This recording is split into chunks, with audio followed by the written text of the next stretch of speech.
Fala pessoal, tudo bem? Que alegria a gente se reencontrar. Na semana passada nós falamos sobre o filósofo inglês liberal John Locke, o pai do liberalismo político. Eu deixei com vocês alguns exercícios do capítulo 10º e agora eu estou aqui para corrigir esses exercícios. Vamos lá então. Começa na página 128, questão 1. É uma questão da Universidade Estadual de Londrina. Leia o texto a seguir. Locke divide o poder do governo em 3 poderes, cada um dos quais origina um ramo de governo. O poder legislativo, que é o fundamental, o executivo, no qual é incluído o judiciário, e o federativo, que é o poder de declarar a guerra, consertar a paz e estabelecer alianças com outras comunidades. Enquanto o governo continuar sendo expressão da vontade livre dos membros da sociedade, a rebelião não é permitida. É injusta a rebelião contra um governo legal. Mas a rebelião é aceita por Locke em caso de dissolução da sociedade, quando o governo deixa de cumprir sua função e se transforma em uma tirania. Com base no texto e nos conhecimentos sobre John Locke, é correto afirmar. Então vamos analisar aqui cada uma das assertivas. 1. O direito de rebelião é um direito natural e legítimo de todo cidadão sob a vigência da legalidade. Não, está errado. Porque Locke diz que é injusta a rebelião contra um governo legal. Então, assim, o sujeito ele só pode fazer uma rebelião se o governo tiver se tornado ilegal, se ele tiver rompido com as regras do pacto político, se ele se transformar numa tirania. Mas diante da legalidade, da normalidade legal, o indivíduo não pode ter, então, esse direito de rebelião, porque isso causaria desordem, causaria distúrbios sociais. Então, a 1 está errada. 2. O Estado deve cuidar do bem-estar material dos cidadãos sem tomar partido em questões de matéria religiosa. Exatamente, o liberalismo, ele defende todas as liberdades individuais, incluindo aí a liberdade religiosa. 3. O poder legislativo ocupa papel preponderante. O texto diz isso. O poder legislativo que é o fundamental. As revoluções liberais dão protagonismo justamente ao parlamento. Então é verdade que o legislativo ele ocupa, então passa a ocupar um papel preponderante, diminuindo então o papel do poder executivo. Nas monarquias absolutistas, o poder executivo era ele era muito fortalecido, porque tudo era centralizado na figura do rei. Agora a gente tem então o protagonismo do parlamento. 4. Na estrutura de poder, dentro de certos limites, o Estado tem o poder de fazer as leis e obrigar que sejam cumpridas. Exatamente. O Estado existe para isso. Então, nós temos aqui como afirmativas verdadeiras a 2, a 3 e a 4. Somente a afirmativa número 1 é que está errada. Isso corresponde, então, à letra E. Portanto, a resposta certa da questão 1 da página 128 é a letra E. Somente as afirmativas 2, 3 e 4 são corretas. Agora vamos para a questão 4 da página 129. Leia o texto a seguir, uma questão do Enem. Como explicar, então, a existência ou o grau de legitimidade dos governos atuais? Tal qual Hobbes, Locke usa a ideia de um estado de natureza como conceito exploratório, sobre o qual se torna possível construir sua teoria política. Como em Hobbes, o argumento não é realmente histórico. Com a leitura do texto, constata-se que, letra A teoria política de Locke e a de Hobbes não são legítimas porque não possuem solo na história da humanidade. De fato, elas não têm essa historicidade da condição de natureza, da condição do estado de natureza. Mas isso não significa que elas não sejam legítimas, elas são uma especulação sobre a natureza humana. Mesmo não tendo ali as ferramentas da história para poder identificar como de fato era a vida humana no princípio, antes das primeiras organizações sociais, mesmo não tendo esse ferramental analítico aí, do ponto de vista da história, é uma especulação legítima sobre a natureza humana.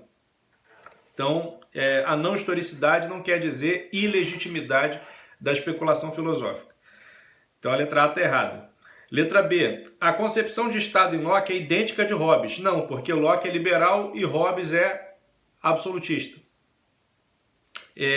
Então não pode ser idêntico. O liberal defende o Estado mínimo, né? Já o absolutista defende então a centralização dos poderes nas mãos do rei. Então defende um Estado assim mais atuante, mais interventor. C. A filosofia contratualista de Hobbes e a de Locke concebem a sociedade política como elemento da condição de natureza. Não, o homem não é um animal político para eles. A sociedade política ela é proveniente do pacto, do contrato, e não da natureza. Por isso eles são contratualistas. Por isso eles não concordam com Aristóteles, que diz que o homem é, por essência, um animal político, um animal social. O homem é inconcebível fora da política. Eles tanto concebem o homem fora da política que eles pensam na condição do estado de natureza. Tá? Então, a sociedade política vem do contrato e não da natureza.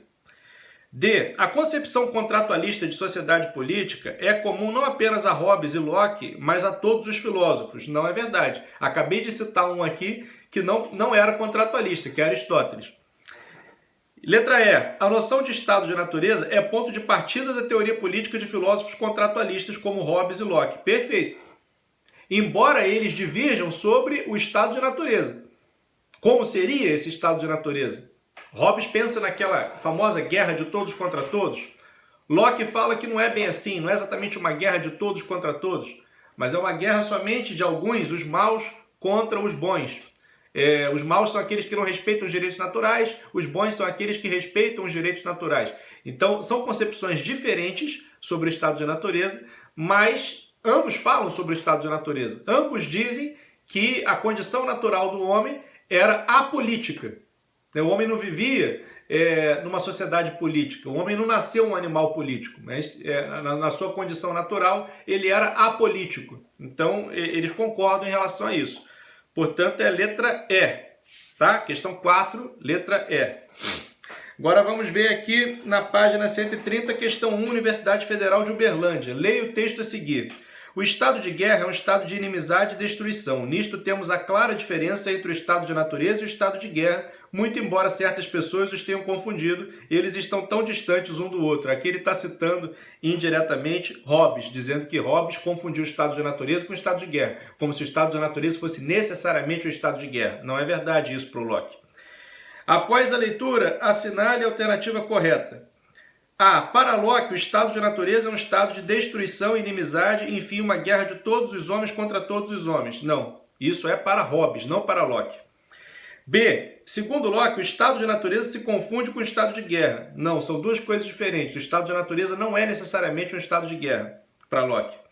C. Segundo Locke, para compreendermos o poder político, é necessário distinguir o estado de natureza do estado de guerra do estado de natureza. Exatamente. O estado de natureza, ele não é necessariamente um estado de guerra de todos contra todos.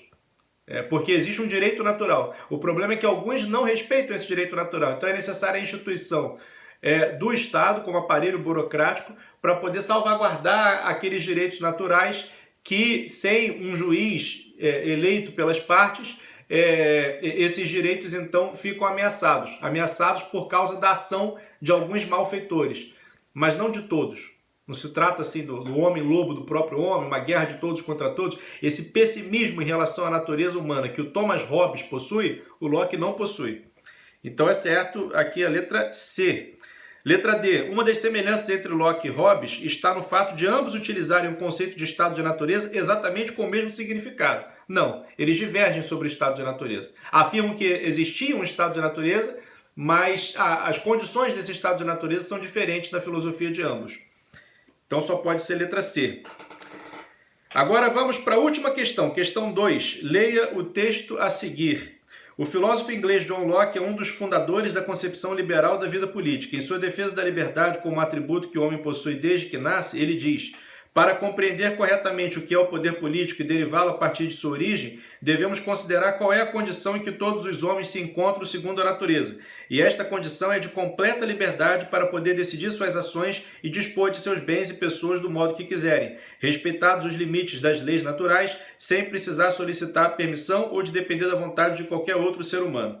Assinale o documento histórico que foi diretamente influenciado pelo pensamento de Locke. Aí você olha aqui as opções, Só pode ser letra E a Declaração de Independência dos Estados Unidos em 1776, que ela diz que todos os homens nascem livres, iguais, têm direito à vida, à propriedade e à busca da felicidade. Então isso reverbera bastante, né, a filosofia de Locke. A gente sabe que um dos pais fundadores dos Estados Unidos, Thomas Jefferson, foi profundamente influenciado pelas ideias de John Locke. Então a gente vê, sim, na Declaração de Independência dos Estados Unidos, o DNA da filosofia de John Locke. Tá bom, galera? Então aqui, na questão 2 da página 130, o certo seria letra E. Eu espero que vocês tenham entendido essa matéria. Semana que vem, então, a gente volta com conteúdo novo. Grande abraço!